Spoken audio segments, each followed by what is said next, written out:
Alors, le but de la séance, c'est d'insister sur ce qu'on a vu en toute fin de cours la dernière fois, c'est-à-dire calculer une longueur avec le cosinus.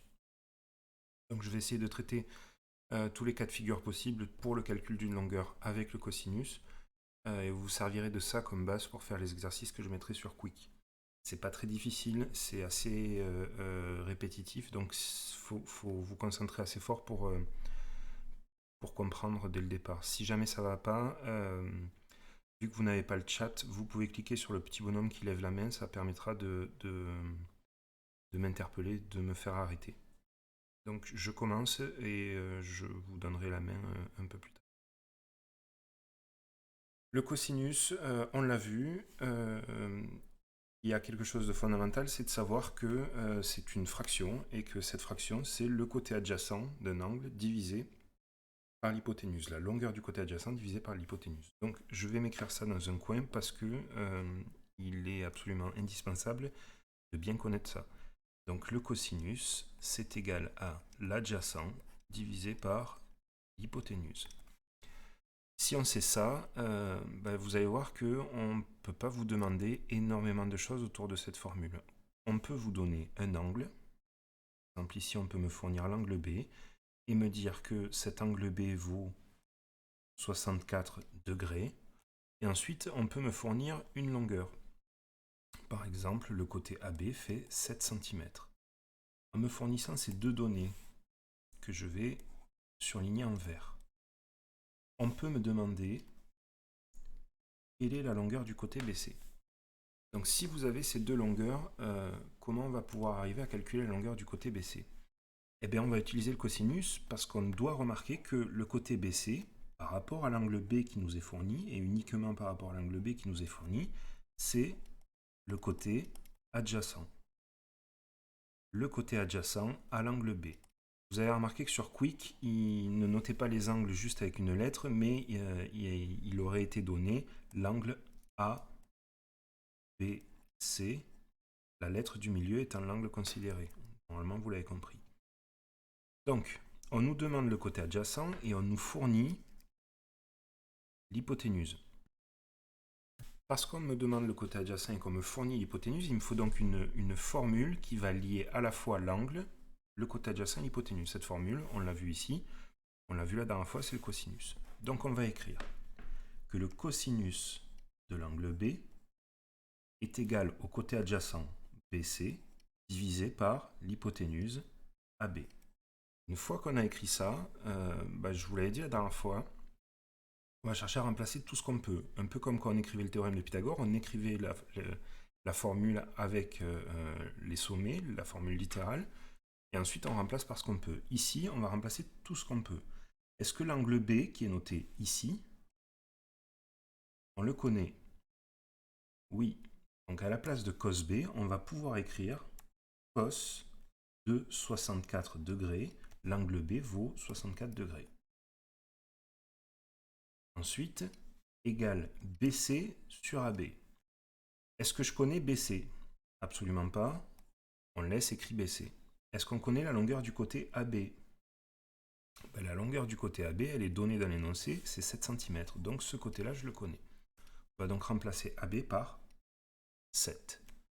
Une fois qu'on a écrit ça, cette ligne-là, on ne devrait pas avoir énormément de difficultés à s'en sortir parce qu'on a le cosinus de 64 qui est égal à BC divisé par 7. Le cosinus de 64, c'est un nombre. Vous vous souvenez, au cours dernier, je vous avais affiché un tableau avec plein de valeurs. Le cosinus de 64, c'est égal à 0, quelque chose. Pour vous montrer à quoi c'est égal, on peut taper sur la calculatrice. Le cosinus de 64 degrés est égal à 0,4 et des brouettes et des brouettes. Donc, cosinus 64, c'est un nombre. On ne va pas utiliser sa valeur rapprochée comme elle est donnée par la calculatrice. On va laisser la calculatrice faire le travail à notre place. Mais on doit considérer cosinus 64 comme un nombre. Du coup, ce nombre-là, cosinus 64, je peux l'afficher sous forme de fraction. Donc on peut ajouter un trait de fraction et le mettre sur 1. Et l'intérêt de faire ça, c'est de faciliter le produit en croix qu'on va pouvoir faire pour déterminer BC. Si on veut déterminer BC, maintenant qu'on n'a que des fractions, on va pouvoir faire 7 fois le nombre qui est ici, c'est-à-dire le cosinus de 64, et le diviser par 1. On peut donc écrire BC est égal à 7 fois le cosinus de 64 degrés divisé par 1. Et pour arriver à trouver la longueur de BC, on a juste à taper ce calcul-là dans la calculatrice, et ça va nous permettre de le savoir. 7 fois cosinus de 64 degrés, divisé par 1, dont on pourrait se passer, parce que divisé par 1, ça ne change rien au résultat, mais pour automatiser le produit en croix, on va le laisser. On appuie sur Entrée, et ça nous dit que le côté BC vaut 3,068. On va arrondir ça à 3,1. C'est-à-dire qu'on va s'arrêter là où il y a ma souris, et vu qu'il y a un 6 derrière, on va écrire 3,1. On peut donc écrire que BC est égal à 3,1 cm. Sachant que l'angle B faisait 64 degrés, que l'hypoténuse AB faisait 7 cm, le côté BC fait 3,1 cm. Je vais reprendre les grandes lignes et je vais faire un zoom un peu plus serré sur le calcul. La situation est qu'on vous donne ça. On vous donne cet énoncé en vous fournissant le côté AB, que j'ai mis en vert ici, il vaut 7 cm, et on vous donne l'angle B qui mesure 64 degrés. La question qui est posée, c'est ce point d'interrogation rouge, c'est-à-dire que c'est calculer le côté BC. Pour arriver à calculer le côté BC, dans la mesure où on a l'angle B, le côté AB et on nous demande le côté BC, ça veut dire qu'il me faut une formule, il me faut un calcul, il me faut quelque chose qui va faire un lien entre le côté adjacent, parce que c'est le côté adjacent, l'hypoténuse et l'angle. La formule qui fait le lien entre le côté adjacent, l'hypoténuse et l'angle, c'est le cosinus. Donc, on détermine que ce qu'on va utiliser, ça va être le cosinus. Si jamais on ne nous avait pas fourni un angle, ici, si on ne m'avait pas fourni l'angle B, et qu'on m'avait donné ce côté-là, ici, AC, on aurait eu deux côtés. Pour trouver le troisième, on n'aurait pas utilisé forcément le cosinus, on aurait plutôt utilisé Pythagore. Donc, ce que je suis en train de dire là, c'est que si on vous fournit un angle et un côté, ben on comprend qu'on va devoir utiliser le cosinus parce que la formule qui va lier un angle et les côtés, c'est le cosinus. Une fois qu'on a compris qu'on va utiliser le cosinus, on écrit la formule du cosinus. C'est-à-dire que le cosinus de l'angle qu'on vous fournit, ou de l'angle que vous considérez, ici B, ben vous écrivez que c'est le côté adjacent divisé par l'hypoténuse. Donc, vous écrivez cette formule, et une fois que vous avez écrit cette formule, vous remplacez par tout ce que vous pouvez. Je ne sais pas si vous avez remarqué, mais j'ai remis des couleurs vertes. Le cosinus de B, ben, à la place de B, je peux écrire 64, parce que B, il vaut 64 degrés. Donc, à la place de cosinus de B, on va écrire cosinus de 64. Je vais gommer à cet endroit-là pour pouvoir repartir à 0. Le cosinus de B, à la place de B, j'écris 64 degrés. Cos 64 degrés. Place de B, j'ai 64 degrés. B vaut 64 degrés. C'est égal à BC sur AB. BC divisé par AB. Est-ce que je connais le côté BC? Non. Donc on laisse BC. Divisé par AB. Est-ce qu'on connaît la valeur du côté AB? Ben, c'est donné par l'énoncé. Le côté AB, il mesure 7. Donc à la place de AB, ici, on peut mettre 7. On a donc le cosinus de 64 degrés qui est égal à BC divisé par 7. Pour arriver à trouver BC, on va s'en sortir avec un produit en croix. Pour pouvoir faire ce produit en croix, on va afficher deux fractions. Le problème, c'est que cos 64, ici, c'est pas une fraction, mais c'est un nombre. Parce que c'est un nombre, ça veut dire qu'on va pouvoir l'écrire sous forme de fraction. Donc cosinus 64, parce que ça nous arrange ici, on peut écrire que c'est égal à cosinus 64 divisé par 1. L'intérêt, c'est de pouvoir afficher deux fractions. Et une fois qu'on a deux fractions, ben, on peut faire un produit en croix. Le produit en croix, si on cherche BC, ça va être 7 fois cosinus 64 divisé par 1. 7 fois cosinus 64 divisé par 1. On écrit ce calcul ici. On le tape à la calculatrice. C'est ce que j'ai fait tout à l'heure. Je vous le réaffiche. Et 7 fois cosinus 64 divisé par 1, c'est égal à 3,06 et des brouettes. On va arrondir à 3,1. Ainsi, on vient de calculer BC. Ici. Ce calcul-là, plutôt cette ligne-là, pardon, si j'affiche cette ligne-là sous forme de tableau, on a donc le cosinus de 64 dans un tableau, qui est égal à BC qu'on cherche. On a 7 ici, et là, on a 1.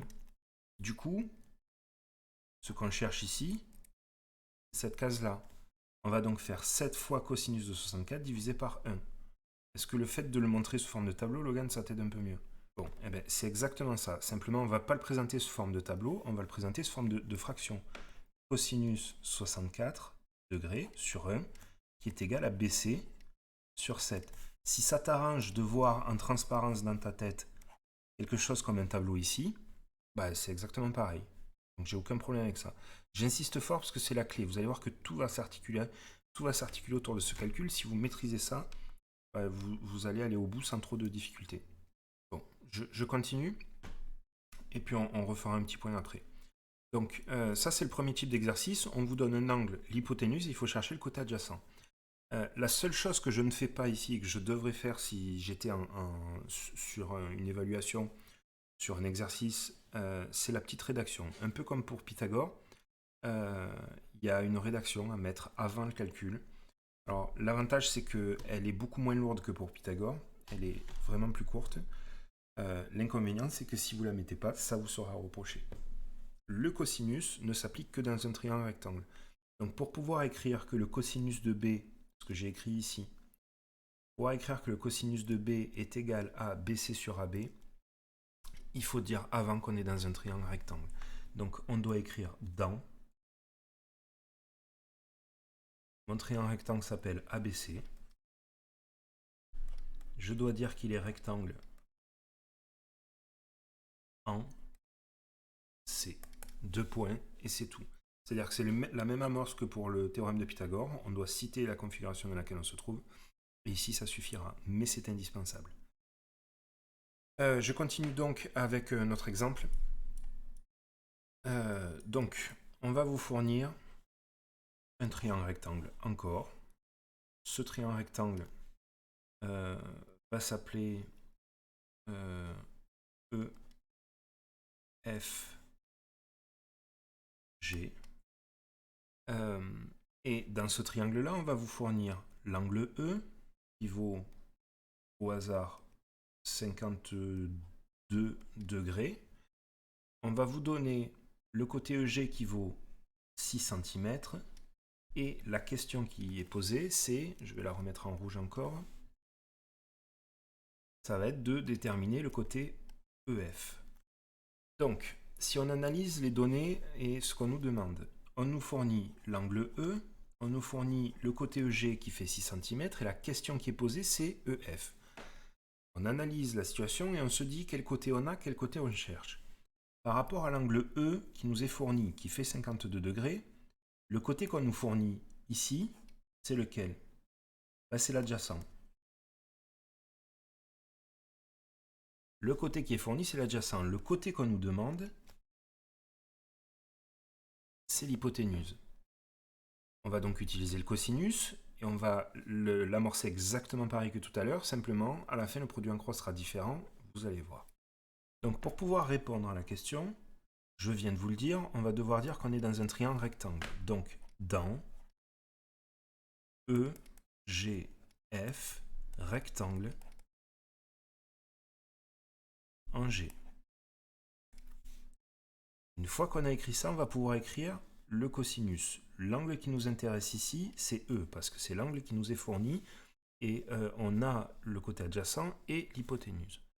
Donc, on va pouvoir écrire que le cosinus de E est égal à l'adjacent EG divisé par l'hypoténuse EF. Jusqu'à présent, il n'y a rien qu'à changer par rapport à tout à l'heure. On va répéter les mêmes étapes, c'est-à-dire qu'ici, je vais remplacer par tout ce que je peux. Le cosinus de E, bah E, on le connaît. E, il vaut 52 degrés. Donc, à la place de cos E, on peut écrire cos de 52 degrés est égal à EG. Est-ce que EG, on le connaît? Oui. Donc, on remplace EG par 6. Divisé par EF. Est-ce que EF, on le connaît? Non. On va laisser EF. Une fois qu'on a écrit ça, on se retrouve un peu dans la même situation que juste au-dessus. Simplement, le côté qu'on cherche, il n'est pas placé au même endroit de la fraction. Mais ça ne va rien changer. Pourquoi? Parce que normalement, vous êtes à l'aise avec le produit en croix. Cosinus 52, c'est un nombre. On peut afficher cosinus 52 divisé par 1. Et on va faire un produit en croix. Ce coup-ci qui partira du numérateur, du 6, et qui va être 6 fois 1 divisé par cosinus 52. On peut donc écrire EF égale 6 fois 1, en premier trait, divisé par cosinus 52 degrés. On va prendre notre calculatrice, on va taper ça, et le résultat va apparaître, on n'aura plus d'effort à faire. Donc avec la calculatrice, 6 fois 1 divisé par cosinus 52, 6 fois 1 divisé par cosinus 52, on n'oublie pas de fermer la parenthèse à la fin, égale 9,74. On va arrondir ça à 9,7. EF est égal à 9,7 cm. L'unité était le centimètre. Et on a fini ce calcul-là. Donc, si vous regardez les deux cas que je vous ai présentés, le premier cas, on vous fournissait l'hypoténuse, il fallait chercher le côté adjacent. Et dans celui que je viens de faire ici, on vous fournit l'adjacent, il faut chercher l'hypoténuse. Quand vous arrivez à votre résultat, ici, ou ici, il faut que vous ayez il faut que vous pensiez à vérifier si votre résultat est cohérent.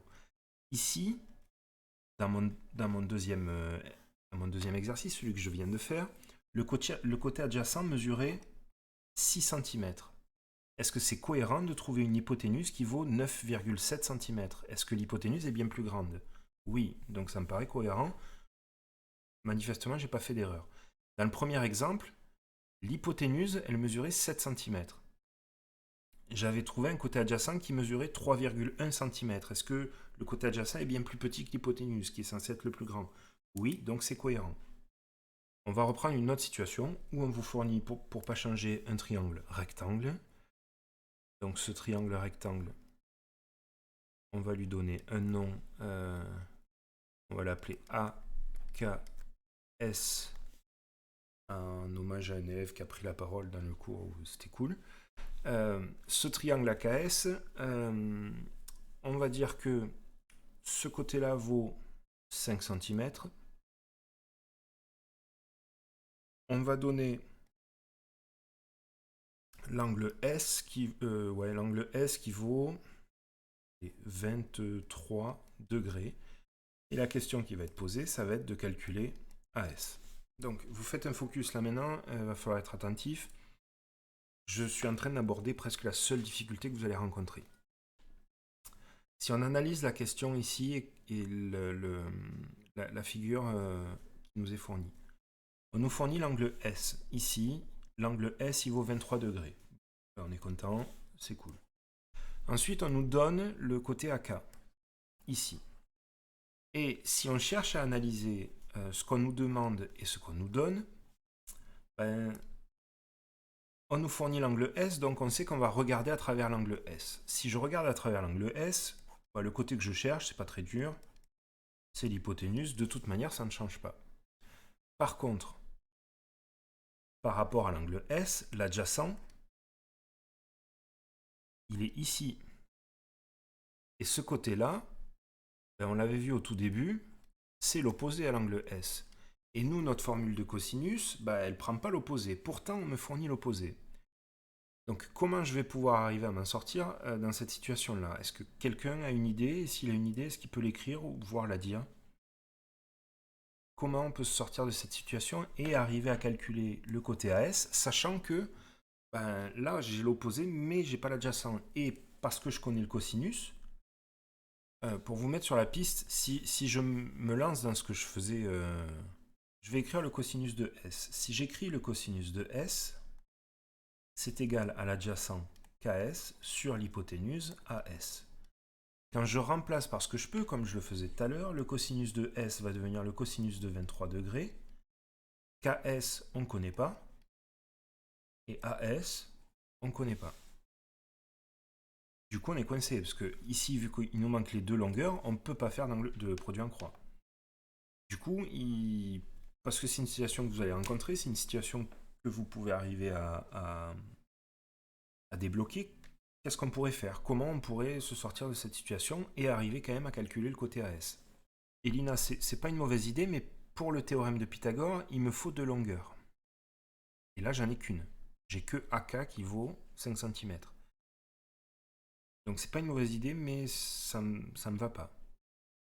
Dans le chat, j'ai Inès qui m'écrit 180 moins 23 moins 90. Pourquoi alors ce calcul, c'est exactement celui qu'il faut faire. Pourquoi et qu'est-ce que ça veut dire? Ça s'articule autour de quoi, ça? Pour arriver à y voir clair, ce qu'il faut comprendre dans cette situation, c'est que mon problème majeur, c'est que le cosinus, ici, le cosinus de l'angle qui m'est fourni, il me permet de lier l'adjacent avec l'hypoténuse. Le problème, c'est que l'adjacent, je ne l'ai pas, et l'hypoténuse, je ne l'ai pas. Donc, si on reste coincé sur le cosinus de l'angle S, on ne va pas y arriver. Par contre, le côté qui m'est fourni ici, ben, si je regarde l'angle A, ici, ben, ça devient l'adjacent. Vous devez être d'accord sur le fait que si je regarde l'angle A, AK, c'est l'adjacent. Et AS, c'est toujours l'hypoténuse. C'est-à-dire que le cosinus de A, et on a le droit de l'écrire parce que le cosinus de A, on peut le définir, vous avez fait des exercices sur Quick là-dessus, c'est égal à AK, donc c'est-à-dire pas la même chose qu'ici, ce qui est normal parce que c'est pas le même angle, AK divisé par AS. Et est-ce que ici, avec AK qu'on connaît et AS qu'on cherche, si on arrivait à avoir l'angle A, on ne pourrait pas s'en sortir? Bah si. Et du coup, comme le dit Chloé, mais c'est sur ça que s'appuie le calcul que me donne Inès, les angles additionnés dans un triangle, les trois angles d'un triangle, ça fait toujours 180 degrés. Dans ce triangle-là, on me fournit cet angle qui vaut 23 degrés, mais on me fournit aussi cet angle qui vaut 90 degrés. Ça veut dire que l'angle qui reste A, bah, il est très exactement égal à 180 moins 23 moins 90. Et du coup, en faisant ce petit calcul-là, vous arrivez sans trop de peine à déterminer l'angle A. Et une fois qu'on aura l'angle A, ben on pourra faire le cosinus de A et faire notre produit en croix et retomber exactement dans ce qu'on avait ici. Est-ce que vous me suivez? Toujours pareil, pour pas trop s'embêter, vous avez un besoin vital de la calculatrice pour faire le cosinus. Vous avez le droit de faire 180 moins 23 moins 90 à la calculatrice si vous ne voulez pas le faire de tête. La calculatrice sera avec vous tout au long de la leçon. Donc ici, on vient de trouver que l'angle A faisait 67 degrés. C'est donc officiel à partir de maintenant. On connaît l'angle A, il vaut 67 degrés. Ce qui veut dire que dans ma formule du cosinus de A, ben on va pouvoir remplacer par ce qu'on peut. Alors dans les faits, est-ce qu'on va écrire tout ce que je viens d'écrire? Pas tout à fait. Donc je vais reprendre l'exercice à zéro et vous montrer comment on articule la chose sur votre cahier ou sur votre copie ou l'année prochaine ou plus tard, enfin bref, on ne sait pas. Donc je reprends, j'efface tout et je remets exactement la même situation.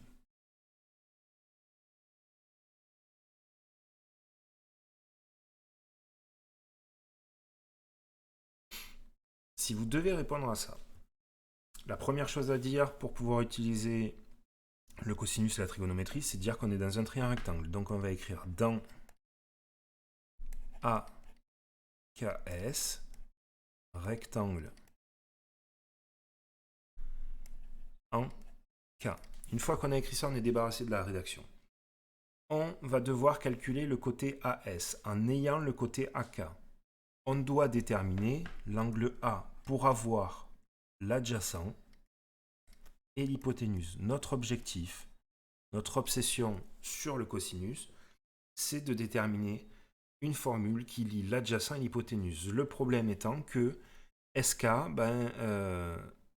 adjacent à l'angle S qui nous est fourni, j'ai pas sa longueur, donc je ne pourrai pas l'utiliser.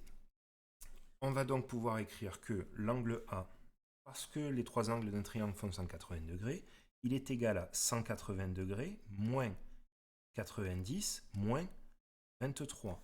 C'est-à-dire 180 degrés moins cet angle K moins l'angle S. A est donc égal à 67 degrés. On vient de trouver la valeur de l'angle A et ça va beaucoup nous aider parce que on va pouvoir ensuite écrire que le cosinus de A est égal à l'adjacent qui nous intéresse ce coup-ci, c'est-à-dire AK, divisé par l'hypoténuse qui nous est demandée AS. Une fois qu'on a écrit ça, on remplace. Le cosinus de A, on a vu qu'il valait 67 degrés. Je l'ai écrit en vert sur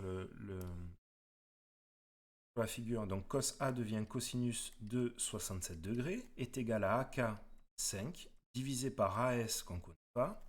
On va afficher cosinus 67 sous forme de fraction, donc on va le diviser par 1. Et on va s'en sortir avec un petit produit en croix. On va partir du 5 parce que c'est AS qu'on cherche. 5 fois 1 divisé par cosinus 67. Le calcul, AS égale 5 fois 1 divisé par cosinus 67 degrés. Prenons la calculatrice. On va taper 5 fois 1 divisé par cosinus 67.